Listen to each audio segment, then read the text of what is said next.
Hi guys, it's late in 2003, November, and one of those blue northers have just blown through, and it's blown all the water out of Trinity Bay. And this is a place that I normally fish on my kayak. Normally I launch over at Thompson's bait house and come around Shell Island and make my way down the coastline to this particular point. It's between Shell Island and Mosquito Point.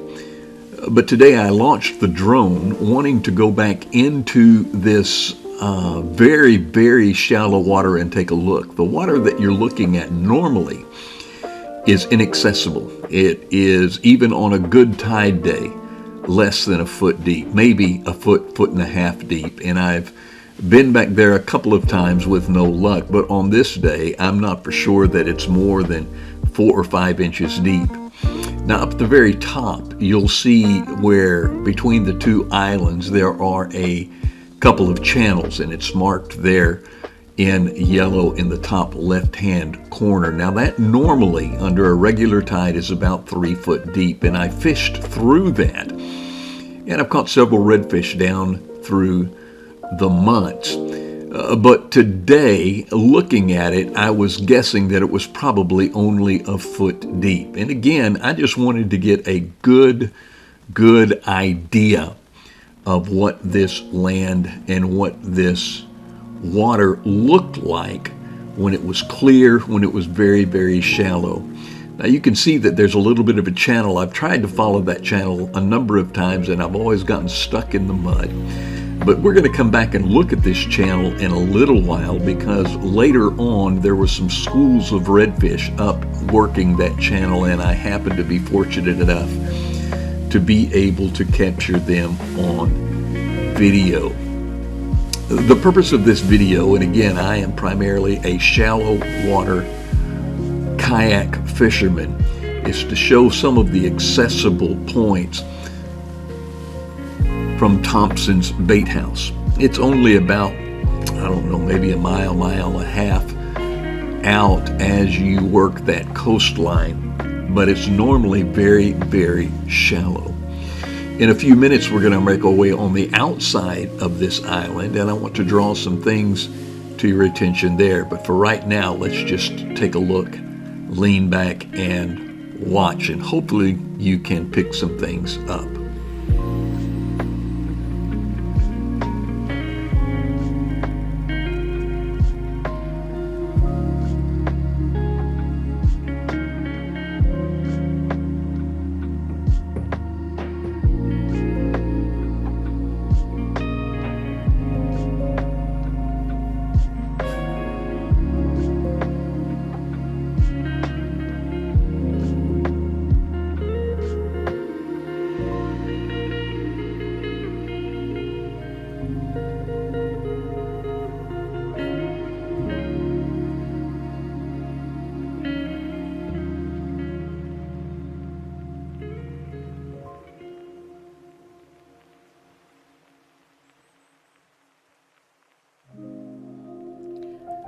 As we make our way outside of those channels, you'll notice that most of this water is usually about 2 foot deep.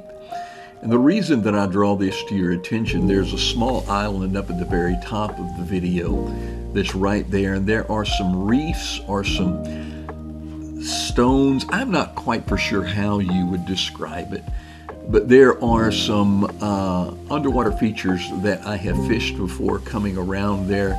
But this gives us a little bit better idea of what is around there. And again, you can see a small channel in between these two islands that probably is only about 6 or 7 inches deeper than the normal water around it. And this all is about 2 foot deep, working your way around there. This is the backside of the island. You can see but it looks like somebody drug up, got stuck. But anyway, you can see some of the workings around that island.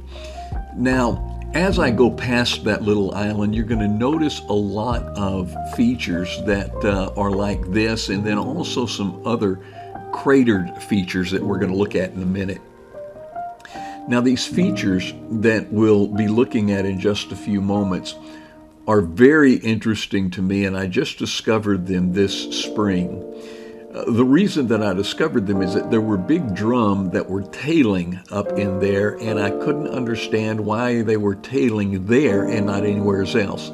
And you'll see some of those pock marks as we begin to work up the island. I've been told that these are old calcified oyster beds.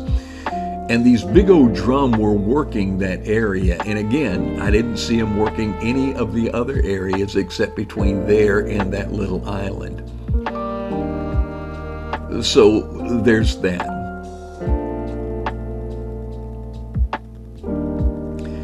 Now this is out at, I think, Mosquito Point, Mosquito something, but it's highlighted in yellow, and you can see that. And it's a very, very low tide, and everything is blown out. And I've seen some people wade fishing out there, and I've paddled the kayak out there a number of times, and I just thought that it would be good to get a good bird's eye view of some of the features that normally you wouldn't see. The bright white is the part that's usually only out of the water. The rest of it is somewhat submerged. And again, 18 inches to 2.5 foot deep. This takes just a little while, so I'm going to hush up and let you look.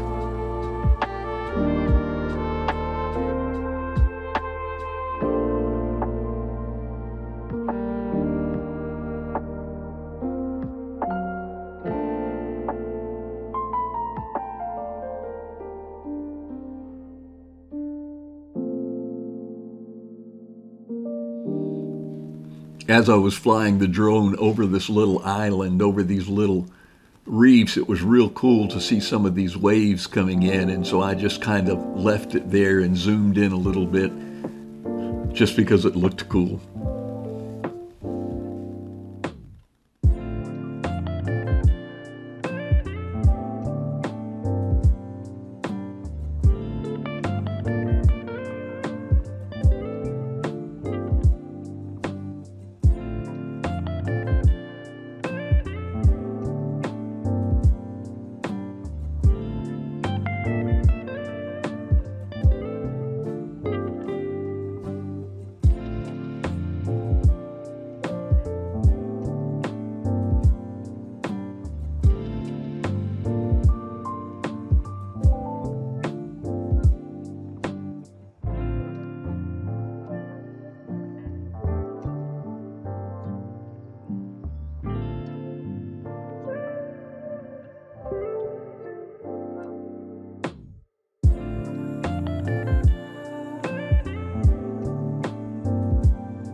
Now this was interesting to me, and I hope it is to you, but if you notice the drop-off about midway in the picture right now, I fished over there, and I don't know whether it's that dramatic of a drop-off, and we're talking about maybe 6 inches to a foot, or whether that's just the way that the sand and the rest of the stuff under the water is. I tried to kind of zoom in and give you an idea, and that's what I came up with. But that's going to be a little bit of a feature that I think will bear maybe some fishing, because normally some of that drop-off can be quite productive under the right circumstances. Again, here's the island. I think the furthest one away. See where someone dug their boat in, got stuck. There's a crab trap up a little bit to the top of the page. And you can see this, and you can kind of get an idea and see a little bit under the surface of what you're fishing normally. And again, this is all accessible by kayak and some pretty protected water. And on this day, again, it's probably, I would say, a foot, 1.5 feet, maybe 2 foot below normal. very, very 2-3 days of very strong north wind.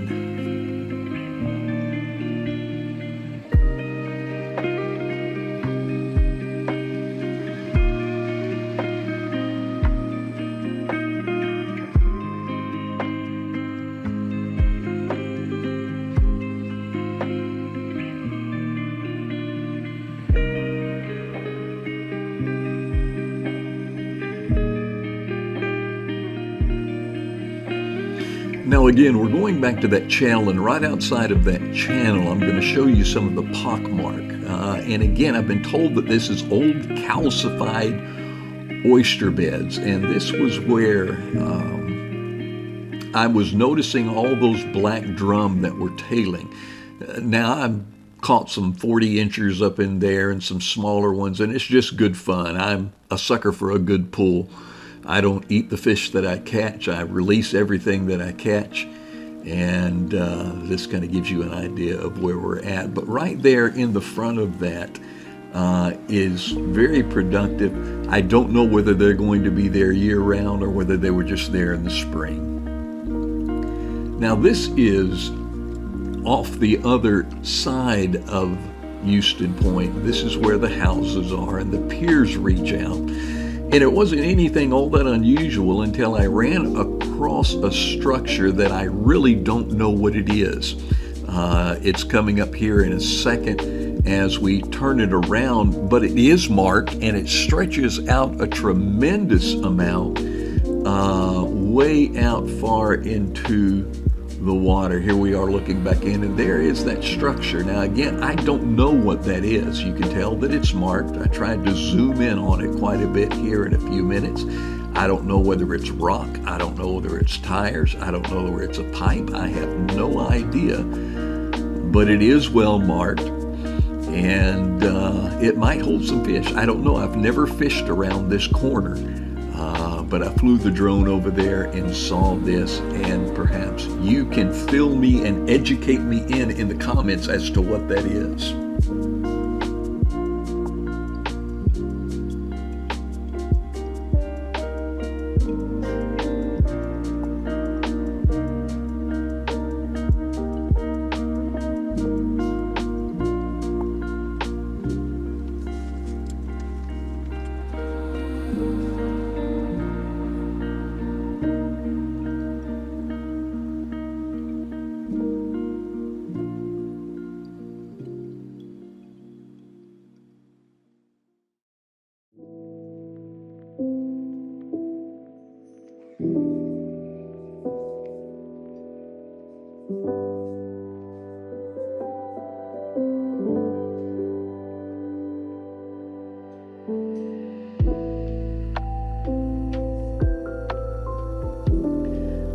Now here's some footage that's just kind of fun. I was zooming over the flats, and as you can see, this is outside that rock that's there as we move our way up toward those little channels.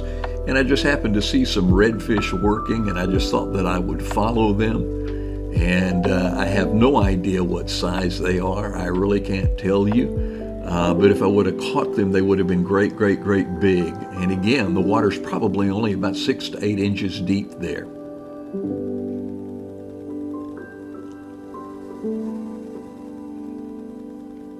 There's the channel again as I'm working from the inside of that cove, and I get to the channel. And the reason that I catch some interest is this is when I began to see some schools of redfish. First of all, just 2 or 3 at a time, and then up towards the mouth, I saw one of about 8 to 10. Again, I've tried to make it up this channel before when the tide was a little bit high or just normal, and I could not make it back up through there because of the mud. This gives me a little incentive to give a try again. You can see that the tide is going out, or the wind is blowing it out, and there's some redfish that are there on the flat. There's another one right over there on the left-hand side. That's a little bit obscured. He's down at the bottom now. He's gone. But I just kind of followed these redfish for a little while. I have no idea what the size is. They could be 12 inches, they could be 24. I really don't have a way of understanding. But again, I'm about 80 foot up in the air, and I've zoomed in on it a little bit. There's about 3 that are there, move up a little bit. There's another one there on the right, and still kind of scanning up and looking, and I'm making my way out toward the bay. You can see there's the mouth of the, oh, well, not quite up to the mouth, it bends. There's the islands, there's the mouth of the bay. And again, I've been up in there, but I've only been in just probably 10, 15 yards, and the water became too shallow. Now again, here's where I found a bigger school of fish. There's about 8 to 10 that are in there. There's 2 that are on the left, one that looks a little bit bigger. And you can still see the silt or the mud going out. And then here's another school that's on the right. Looks like there's about 8 or 9 that are kind of in there. One looks a little bit larger in the middle. And you can see some that are there. And again, this is on that little inlet that's there, that little channel in between the islands. I just think that is so stinking cool.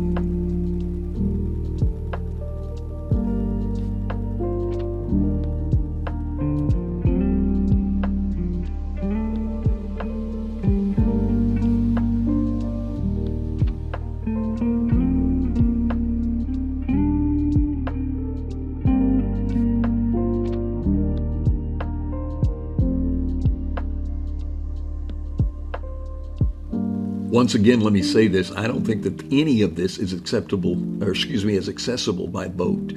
I have trouble enough getting up in there with a kayak. My kayak can go to about 10 inches, and then it begins to get stuck in the mud. And I was hoping to go later on this afternoon, but there's not enough water to float my kayak through there, and that's in the channel. So on a good day, that channel, as it goes in between the islands, is about 2.5 to 3 foot deep. And then as it comes out of the island, it begins to shallow up quickly. I've probably made it a little bit past where that school of fish are, but not much further, even on a good day. So today would be impossible to get back in there. There's a little bit of a higher view of where that school is, and you can see that island that is right there. And we're going to kind of go out to the mouth of where that island is, and you can kind of see there's another fish over on the left, another one right down there at the bottom moving out. There's one that seems to be working as a little bit toward the mouth, and then there's the mouth as it opens up. Very, very shallow on both sides, and that doesn't go out very, very far.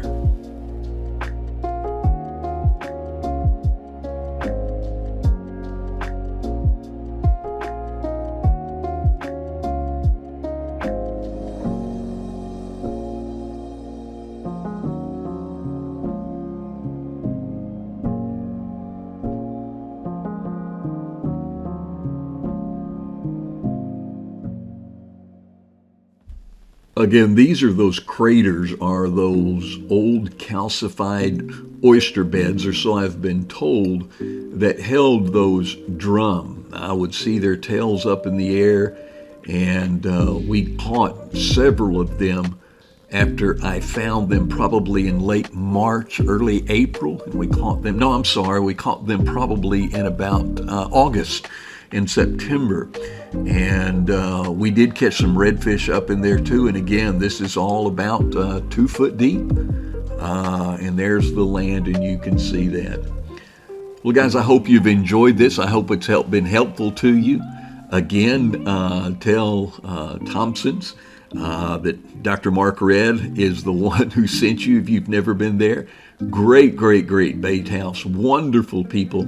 Now, I would encourage you to fish it. Be careful. Have a wonderful day. Thank you very much.